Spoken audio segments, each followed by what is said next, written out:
Hey guys, welcome back to my channel. It's Kara and I have makeup on. This is another video that I am going to entitle Jobs in Navy Bootcamp because I forgot to tell you guys about the jobs, and this is going to be important for people who just want to know if you're looking to promote in boot camp, and for those of you who are going in like I'm about to just show out, I guess, because you do have your selected few who do go into boot camp thinking it's like the Olympics or something, but so this is probably going to be a two-parter just because it's like 16 jobs that I can remember that I looked up. So I'm going to go through each of them and I'm going to talk about what that job is and their likelihood to get promoted, right?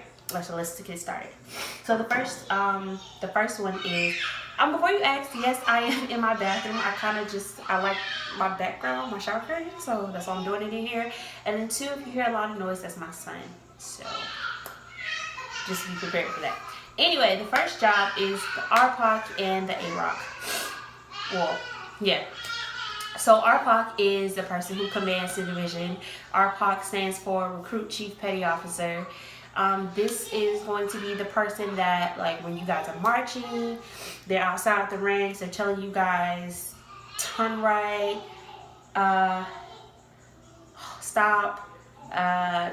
Recruit Chief Petty Officers, RPOCs, are like top of the freaking food chain, okay? Like, the RDCs, 9 times out of 10, go directly to them and say, hey, look, this is what we need the division to do, blah, blah, blah. When you guys are getting inspected, the RPOC is the one, walking around with the inspector.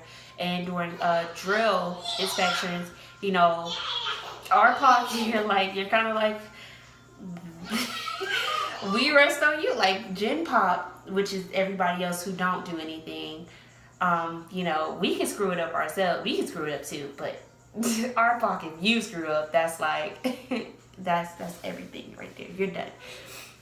So then the AROC. AROC is second in charge. AROC stands for Assistant Recruit Chief Petty Officer.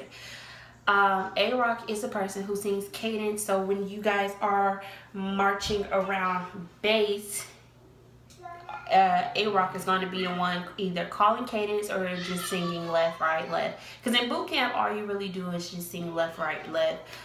They are allowed to throw their little, twist on it, but it can only be left, right, left, unless, your RDC say, hey, you guys can do cadence.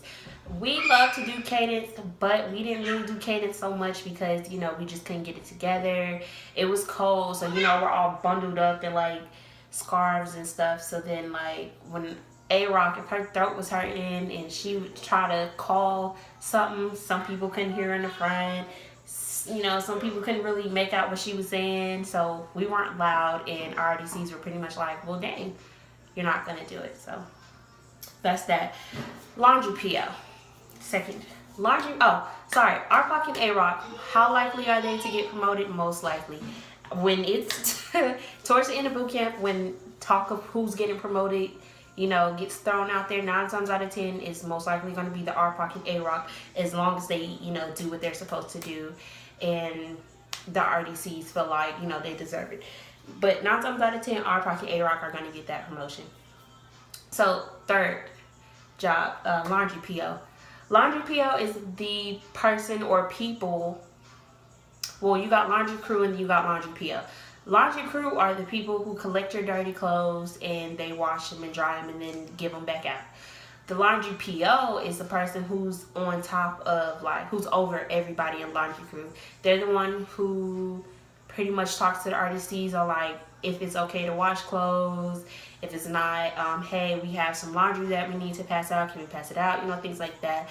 And they are also in charge of making sure that laundry crew, along with themselves, keeps the laundry on spot, because we do PI inspections, personnel inspections. The inspector actually checks the entire compartment. So they go into the head, they go into the forward hold, which I'm going to explain to you guys in a minute. They go into the laundry. They walk all around the compartment, and they're like, they got these white gloves on, they're just looking for dirt, dust, anything. And it's really easy for those racks, the beds, to get dusty. So yeah, we cleaned those things like so much. We even like found this trick of putting baby oil or any type of oil on it. So if somebody had some baby oil, thank God, and we just kind of like wiped the entire, racks down. But it not to the point where it was like glossy and noticeable, but enough to the point where dust don't stick. So yeah. Starboard watchman. I was starboard watchman when I first started boot camp, but I didn't get fired. I was just replaced, which was weird, or I kind of just walked away.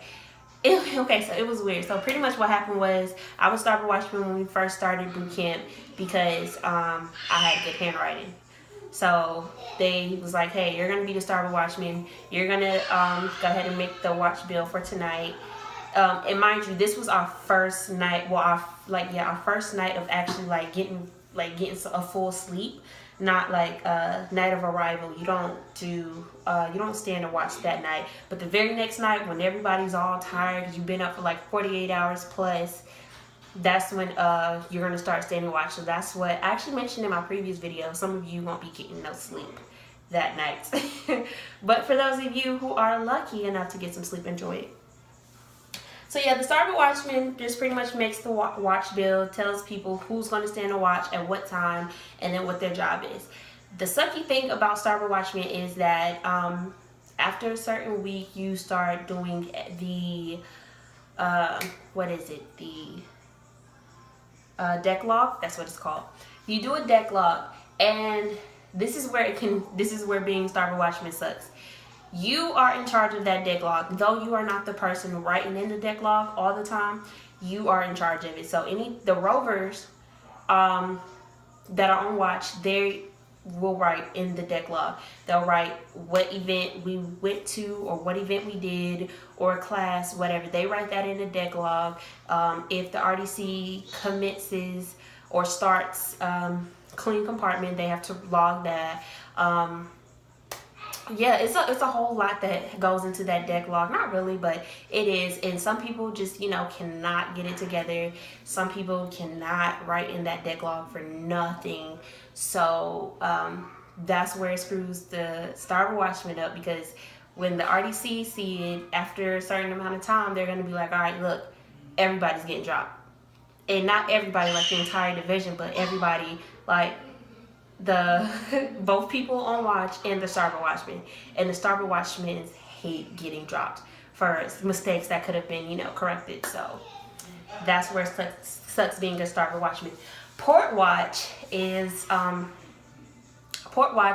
pretty much they help the starboard watchman with the watch bill. If the starboard watchman can't, do something because they're busy doing something else, port watch will come in and help. And then also, like, when you get into boot camp and you guys start doing drill, or like marching around base. First of all, when you first start marching, it's gonna suck. Nobody's gonna know how to march on beat. Everybody's gonna be stepping on everybody's boots and their pants. You're gonna be mad. But anyway, when you're standing in formation before you start marching, it's this little like how you start the cadence. It's like, port watch section 4, port watch section 4, starboard watch section stand fast.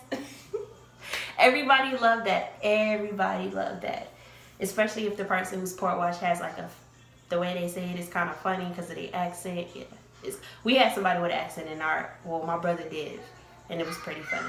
But I'm on 9 minutes for this video, and I still have a crap ton left to show you guys, or tell you guys about. So I'm going to stop this video, and then I'm going to continue it in the next video.